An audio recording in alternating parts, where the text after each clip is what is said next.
বন্ধুরা, হর হর মহাদেব। আজকে হচ্ছে মহাশিবরাত্রি।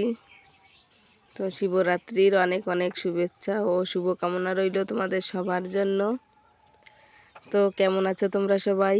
আশা করি যে যেখানে আছো ভালো আছো, সুস্থ আছো। আর তোমাদের আশীর্বাদে ভালোবাসায় আমরাও ভালো আছি, সুস্থ আছি।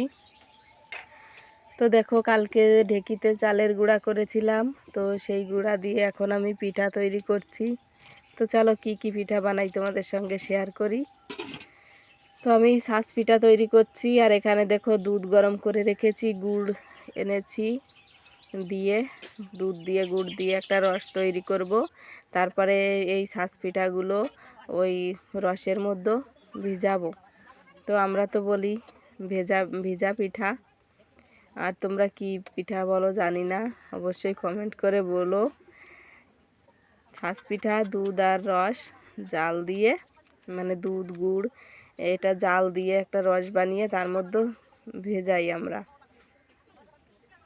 তো চলো আমি কিভাবে সেই রসটা তৈরি করি তোমাদের সঙ্গে শেয়ার করছি। তো তার আগে পিঠাগুলো একটু বসিয়ে দিই, এদিকে পিঠাগুলো হতে থাকবে। তো দেখো, এই যে গুড়টা দিয়ে দিলাম, গরম জলের মধ্যে গলে যাবে। আর ওদিকে দুধটা আমি গরম করেই নিয়ে এসেছি। তো দেখতে পাচ্ছ কতগুলো পিঠা বানিয়ে নিয়েছি, খুব সুন্দর হচ্ছে ও পিঠাগুলো। পিঠা যদি হয় বানাতে গেলে তাহলে শুধু বানাতেই ইচ্ছে করে, আর যদি না হয় তাহলে তো একদমই ইচ্ছে করেই না বানাতে।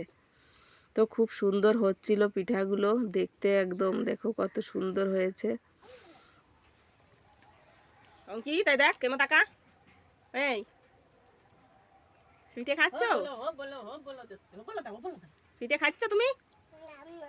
কি পিঠে খাচ্ছ? কি পিঠে? সরা পিঠে? তাই?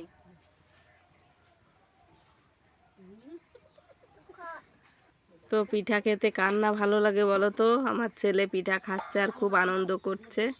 তো এদিকে রসটা তৈরি হয়ে গেছে, তো আমি রসটা একটু ছেঁকে নিয়েছি, নিয়ে এখন পিঠাগুলো এই যে রসের মধ্যেও ছেড়ে দিচ্ছি। তো অনেক সময় গুড় বানানোর সময় অনেক কিছু পড়তে পারে গুড়ের মধ্যে, সেজন্য একটু চেখে নিতে হয় রসটা বানানোর পরে। তো এখানে আমি খেজুরে গুড় দিয়েই পিঠাটা ভিজাচ্ছি। তো এখন দুধটাও ঢেলে দেব, তারপর এর মধ্যে আরও কিছু পিঠা দেব, কিছুক্ষণ উলনের পরে রেখে দেব গরম আছে, তাহলে পিঠাগুলো ভালো ভিজে যাবে। তো বন্ধুরা, ভিডিওটি এ পর্যন্তই। ভালো লাগলে অবশ্যই লাইক করে দিও, কমেন্ট করে বলো কেমন হয়েছে পিঠাগুলো। তো তোমাদের যার যার পিঠা খেতে ইচ্ছে করে চলে এসো আমাদের বাড়িতে, তোমাদের সবাইকে পিঠা খাওয়াবো। তো চলো টাটা।